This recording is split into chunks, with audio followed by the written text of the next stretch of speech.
Hello, everyone, and welcome to Right Reason, the show where we talk about the right way to reason things out. I'm your host, Michael Voris. This is Dr. Charlie Rice. You're all familiar with Dr. Charlie Rice. How you doing, Doc? Hey, fine, Mike. Good to see you. Professor Emeritus, University of Notre Dame. Yay, go Irish. Although not go everything that happens at Notre Dame. Right. We're going to dedicate this particular show. Actually, this show and the next show are we're going to talk about the two main faculties of the spiritual life, or the spiritual, the intellect and the free will. Right. And free will, the two things we share in common with the angels, as a matter of fact. Yeah. And the Catholic Church has a tremendous intellectual life. Always had, of course. First thing, when we're talking about the intellect, what is the intellect?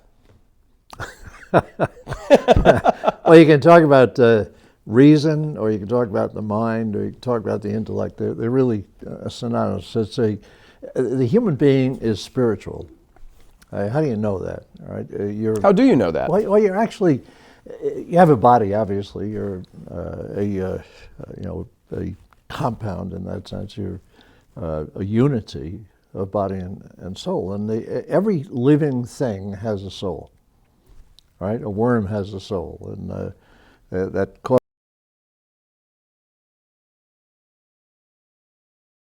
has a soul. Soul is just the life principle of something that is alive. Mm-hmm. And the question for us is, what are we made of? Are we something beyond the material body? Are we composed of something that is spiritual? Now, what do I mean when I say spiritual? I mean, when you say you're talking about something that's spiritual, you mean an entity that is not matter, has no parts. Mm-hmm. All right, has no parts. I mean, the human body is composed of parts. But the question is, well, is our life principle spiritual? And the answer is yes. How do you know that? Right? And this is where the Catholic tradition, going back to Aristotle, who was not a Catholic, didn't even graduate from Notre Dame.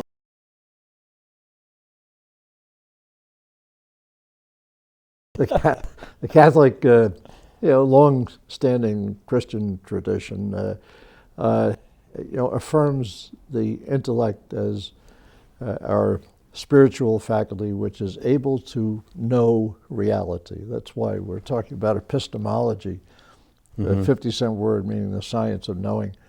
And it's a realist epistemology.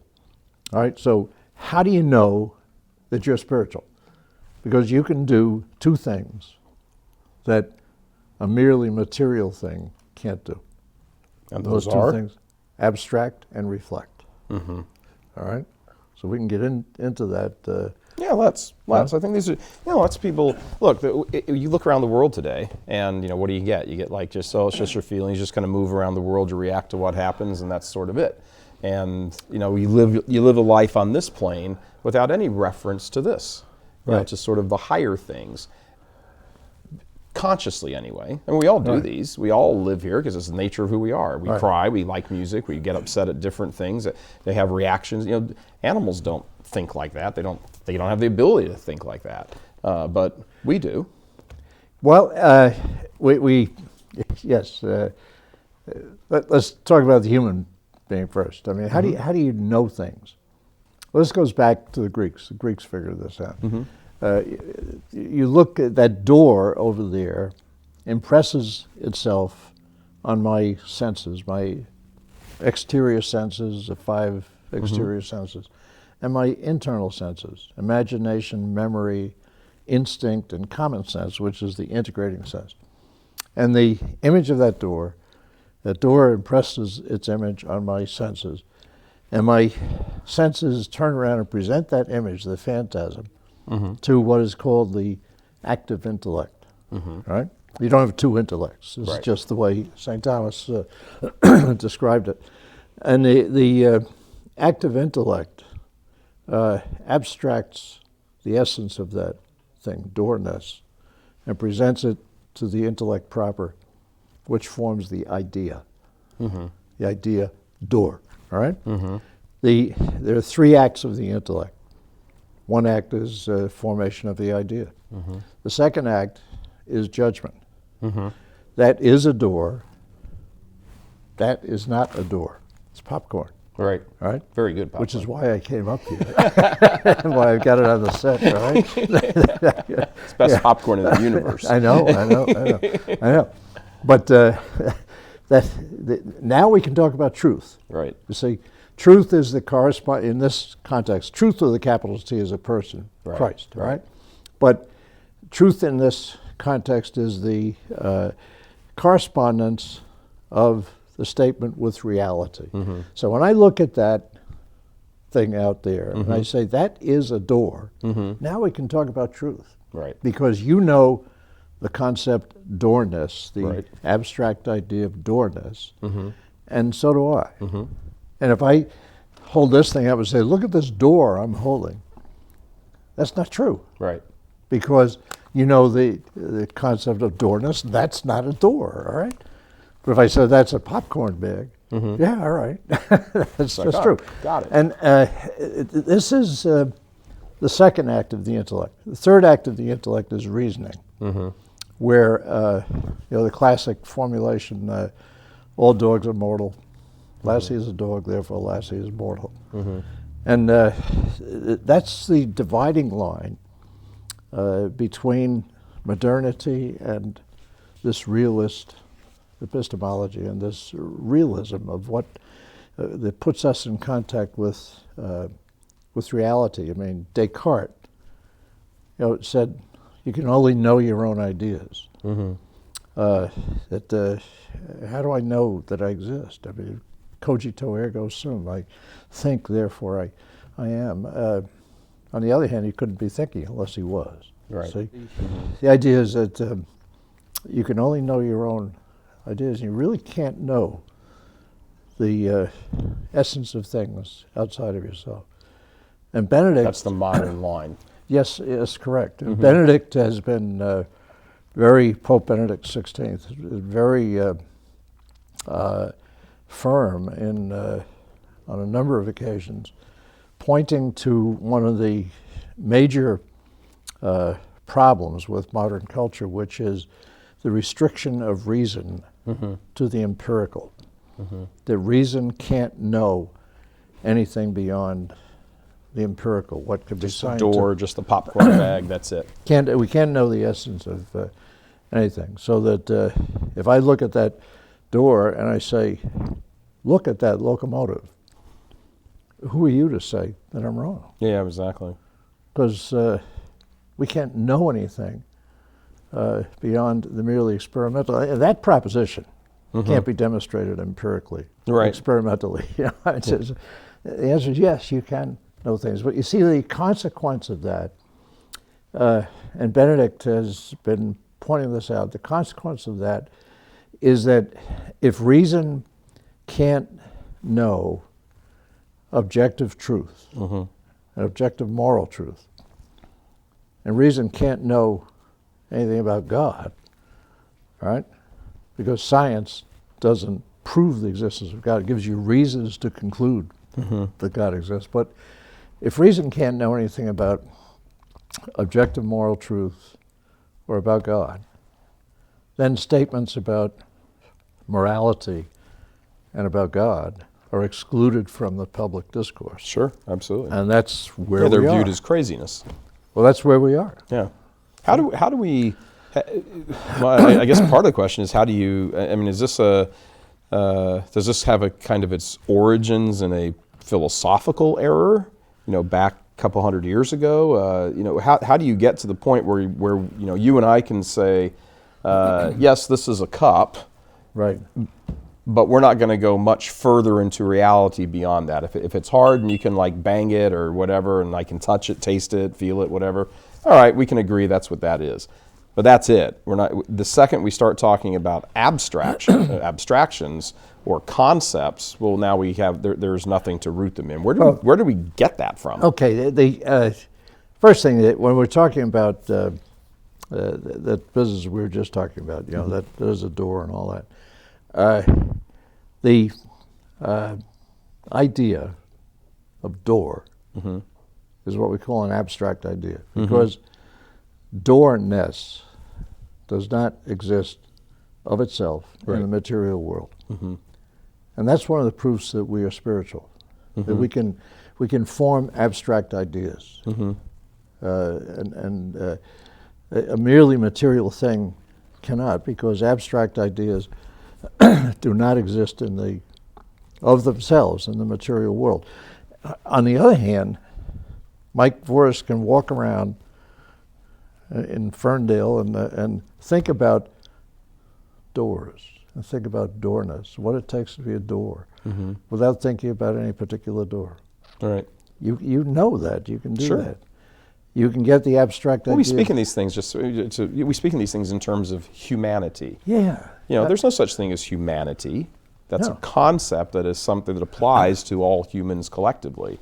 But you can't go show me humanity. That's right. You can't show me justice. Right. Justice doesn't exist. It Right. exists in a particular case. But you see, what we're dealing with today is a culture that has denied the ability of reason to know anything. Yeah. And you have to go back to the basics. I mean, Where do we get off track? well, I tell you, we get off track, but let's just play around for a moment with this thing. What that shows you that you can get abstract ideas is that there's something about you that's spiritual, because a material thing can't do that. The other thing that you can do that shows that you're spiritual is that you can reflect on yourself. So, I mean, you can think about your whole life, and you can get outside of yourself, and you know you're doing it. You can reflect on the fact that you're reflecting on yourself. Yeah. The Greeks figured this out, all right? Yeah. And if you suppose this were a piece of paper, all right? The top half can look at the bottom half. Yeah. The bottom half can look at the top half, but it can't get outside of itself and Right. look back on itself. Aristotle tells us that, all right? And that, too, shows that we're spiritual, all right? But going back to the very basic thing, you have to ask people, you have to ask kids, what can you know? Can you know anything? And I, frequently asked some kid in class, apart from sense impression, can you be absolutely sure of anything? And frequently the answer will be, no. Are you sure of that? Yeah. All right? All right? And they say, wait a minute, hold it. I love that. I love Yeah, that. but I'm absolutely sure there's not anything I'm absolutely sure of. All right, but it's interesting stuff, because you have to go back to the basics. What can you know? And St. Thomas talked about the intellect and reason in two respects: speculative reason and practical reason. And the speculative reason, he said, the object of that is being. Existence, you might say, is being. And the first principle of the speculative reason is the principle of non-contradiction, right? Like this thing is a pen, right? All right, now, could it be a battleship? What else could it be? It's a cylinder, it's 5 inches long, it's hard, it's gray and black. But in terms of its penness, Right. it either is a pen or it isn't. Right. What it is to itself is a pen. It can't be a pen and not be a pen in terms of its penness. As St. Thomas said, the same thing cannot be affirmed and denied. The more fancy way to express that is that the thing cannot be and not be at the same time under the same aspect. Right. That can be a pen and a cylinder, two different aspects. But it cannot be a pen and not be a pen. Correct. All right? And the thing is what it is. That's exactly right. Right. And that's self-evident. Sure. All right? Now, there are some things that are self-evident. Not everything is self-evident. The existence of God in principle is self-evident. If you knew everything about God, then his essence is to exist. But for us, we have to prove it. Right. Because we're low voltage. All right.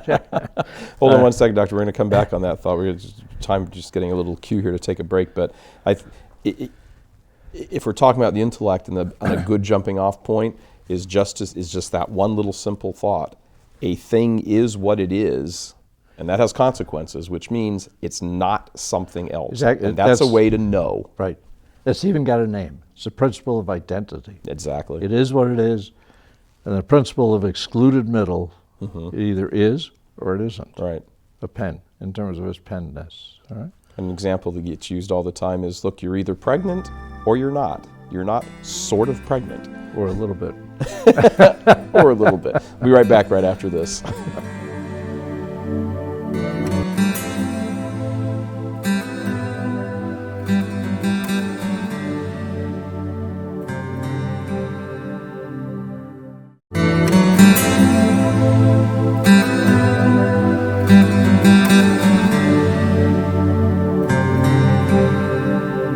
Hello everyone, welcome back to Right Reason. I want to pick right up back into the conversation. So a thing is what it is, principle of identity.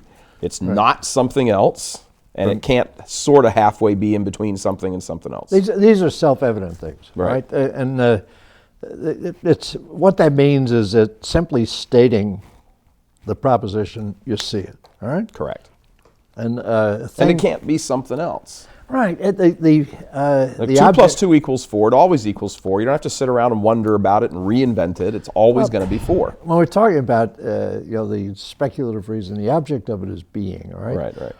If you want to reduce it to a very simple proposition, being can't be non-being. Correct. If you don't see that, we can't have a conversation. Right. I mean, it's end of story. All right? There's a classic case of an old Jesuit a long time ago went down to some intellectual confab at, I think it was at New York University, and he came his turn to speak, and he said, "Gentlemen, do you agree with this, the principle of non-contradiction?" And they just kind of, and he just put his hat on and walked out. He said, "End of story. We can't, we can't have a conversation." Exactly.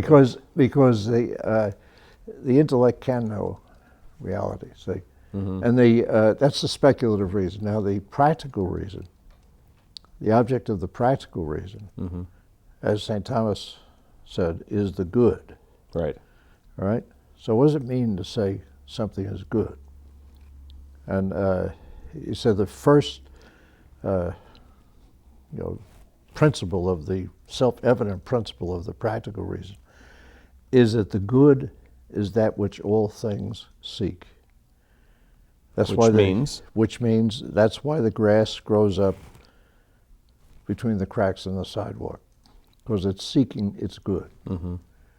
And say, well, what is the good? The good is that which is in accord with the nature of the thing. Exactly. It is in accord with the nature of the grass to seek sunlight.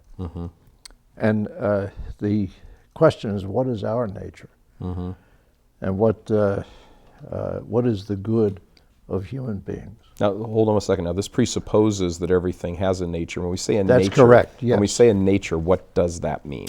It means its essence, what it is. Right. In itself. Yes. Right. And the nature of something is built into it by its maker. That's why if you decided to save money by putting water in your gas tank, you're free to do that, right? You're pro-choice, all right? Pro-choice. Yeah.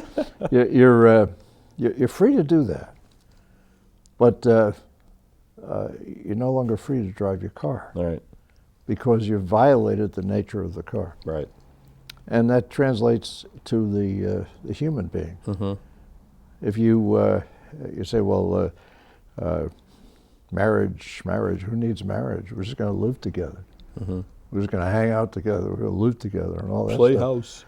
That's contrary to the nature. Well, how do you know what human nature is? How do you know what the good of nature is? And here, St. Thomas is very helpful, because it, as everywhere, all right? He said, we know that there are certain inclinations of human nature which are good in a practically self-evident way. And there are various formulations of this, but he lays it out this way in the Summa. essentially says, first of all, there's a basic human inclination to seek the good, which is what's in accord with your nature, including your highest good, who is God. Right. Second, there's a basic inclination to preserve yourself, self-preservation. Third, there's a basic inclination to preserve the species.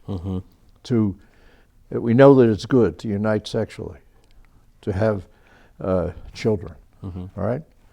And fourth, there's an inclination to live in community. Aristotle said we're political, we're social. St. Thomas brought that further along. And John Paul II, and building on the Second Vatican Council, has emphasized that we are relational. Relation to others is not something we choose to do. It's something we are. It's something we are. Exactly. Yeah, we are. Am I my brother's keeper? John Paul asked. He said the answer is yes. Sure. All right. So, seek the good, preserve yourself, preserve the species, live in community.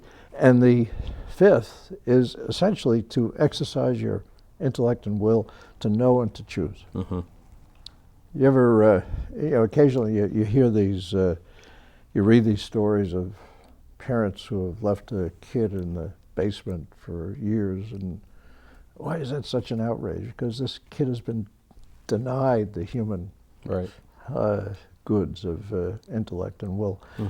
Oh, so now what you do is you make deductions. Third act of the intellect is reasoning. And anyway, how do you know theft is wrong? Huh? Because what kind of a community would it be? If anybody could come in here and steal my popcorn, I'd have to If I saw somebody come in here and steal your popcorn, I wouldn't give them Capital very good offense. odds of getting past you alive. A capital offense.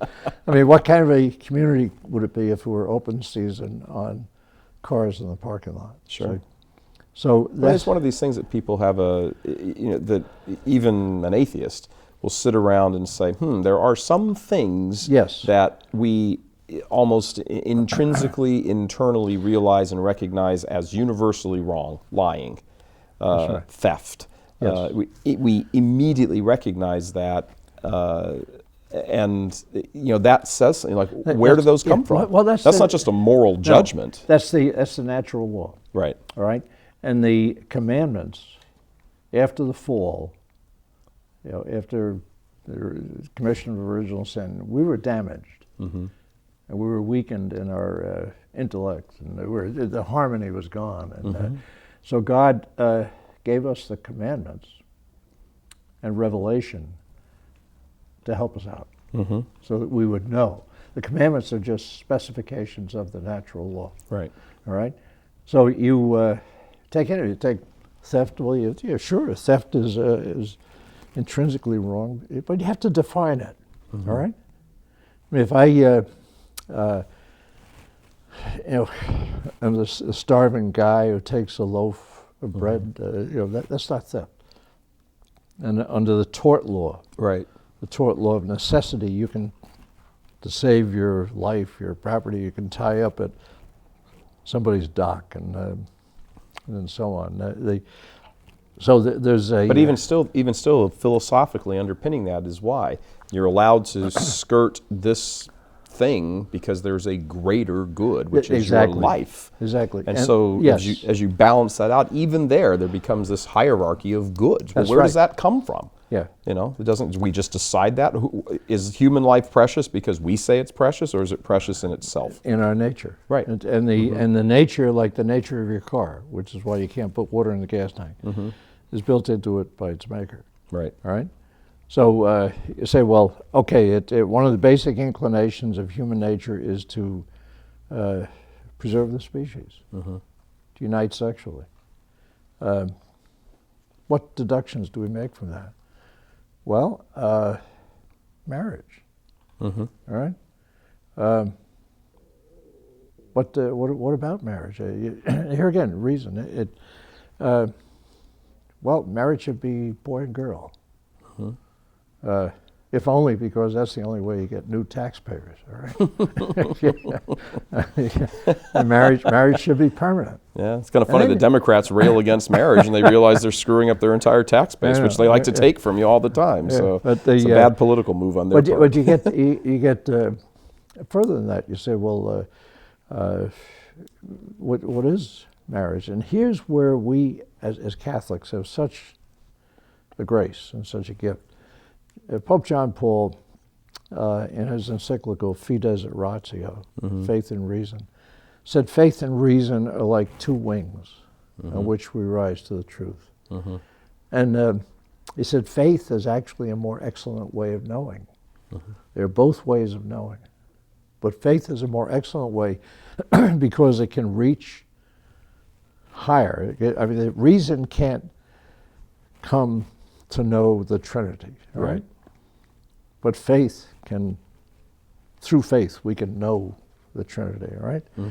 And so you say, well, okay, what about marriage? Well, again, we're not. There's no such thing as a purely natural man, human being, right? We are spiritual, we're immortal, and so on. And so you say, well, what do you know about marriage? And what conclusions do you draw about it? And here you bring in faith and reason, which is why like we as Catholics are so blessed, because we have the teaching church which elucidates this. Well, we've got a couple of minutes left here. Let's go through what would be what's a good of marriage? Marriage is an icon of the Trinity, right? In the sense that the life, God is a social life. The three persons of the Trinity, and the essence of the Trinity is God's quite the party. The essence of the Trinity is love. All right. Right. And marriage is an icon of the Trinity, and the conjugal act is, in a sense, an icon of the Trinity. I mean, you don't look at the human being as the body separate from the soul. The human being is a unity, and the conjugal act is should be characterized by the union of love and procreation. Right, the unitive and procreative aspects should be together, and it also is a total gift. It's because that's the life of the Trinity, which is a total gift, and that's why this whole idea of most kids today don't get married. All right, they just live together. Well, what's going on there? Well, you're looking and you're saying, look, the way it should be is, I give myself totally to you. In contraception, say, well, I'll give everything to you except my fertility. I'll accept you only if you're changed. Right. When you get these idiots not idiots, but these people that say, well, what's a piece of paper? I don't have to get married, and we'll just live together as long as it works. That's not total self-gift. Because as a matter of fact, it's actually rooted in selfishness, because you know in the back of your mind there's an escape hatch. You can just get up and leave. And you know that. So, hey, I give you myself as long as I feel like it. Yeah, I give you myself until I don't want to anymore. Yeah. But this whole thing goes back to the question of the intellect. But the reason can't be looked at in isolation. No. Because it's, as John Paul said, it's faith and reason. And that's why it's such a mistake to say that reason can't know anything beyond the empirical. Right. And that's the underlying fallacy of our culture, that if you say something about God, that's emotional, that's non-rational. Yeah, it's just your private opinion. It's non-rational, yes. And therefore it should not be brought into the public discourse. Yeah, there's a certain hypocrisy about that position, the sort of the non-intellect, because you can't say, oh, all of these things, unless I can, stick this cup under a microscope, I don't know anything else is real, so your opinion versus my opinion. Right. And yet, people will form an opinion immediately if there's a child murder. They'll be, oh, that's horrible. Why is it horrible? Why? Exactly. Why is it horrible? If someone comes into the person's house who denies this intellectual, reality, the reality of the intellect, and steals their television, Right. are they going to call the police, or are the police going to come and say, oh, well, he thinks it's his television, you think it's yours, there's no right or wrong here? Right. No, there's a hypocrisy to this position. It's what it is. It becomes isolated. They take the sort of the intellectual life and they apply it where they want to, but when they want to do something else, they just turn off the intellect. Oh, I want to live with her, or I want to live with him. But somehow they'll feel aggrieved if the person goes out and cheats on them. It's like, wait a minute. Well, no, wait a minute here. What's going on? You're living with the person and not willing to give yourself to them totally, and yet they go out and not give themselves totally to you by giving themselves to someone else, and now you're aggrieved by that? I know. How is that possible? I know.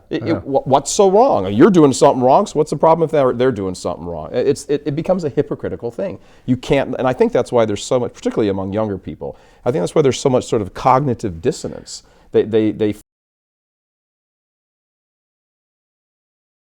nature, and when they see someone else not living according to their nature, their intellectual nature, they become irritated by it, like aggravated inside, like they've been offended somehow. You have no right to be offended if you live your life giving offense to your nature and someone else. This is really what Pope Benedict calls a dictatorship of relativism. Absolutely, it's a dictatorship. Right? And relativism is of itself absurd, because you say all things are relative. That must be relative, right? Yeah. But it means that there's no right or wrong. Right. There's no right or wrong. And John Paul dealt with this in response to the legal positivists. He said, look, relativism is not the philosophy of freedom.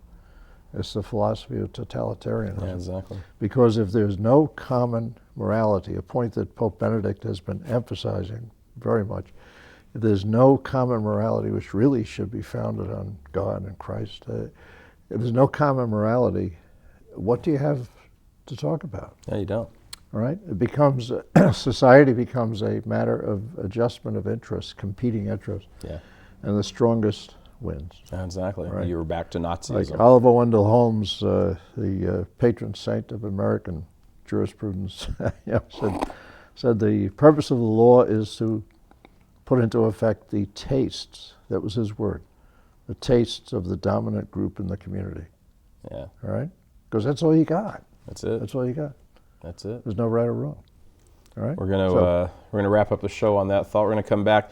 Our next show is going to be on free will, because that's the other dimension of what our spiritual faculty is. We have intellect and free will. Once we know something, now we got to do something about it. And we're going to choose to do that show on free will. And we will freely choose to direct our wills towards doing that show. Okay. Thanks, Doctor. All right, good. All right, everybody. We'll see you next week on the right reason. The right reason. The right or reason. just right reason. Right reason. God bless.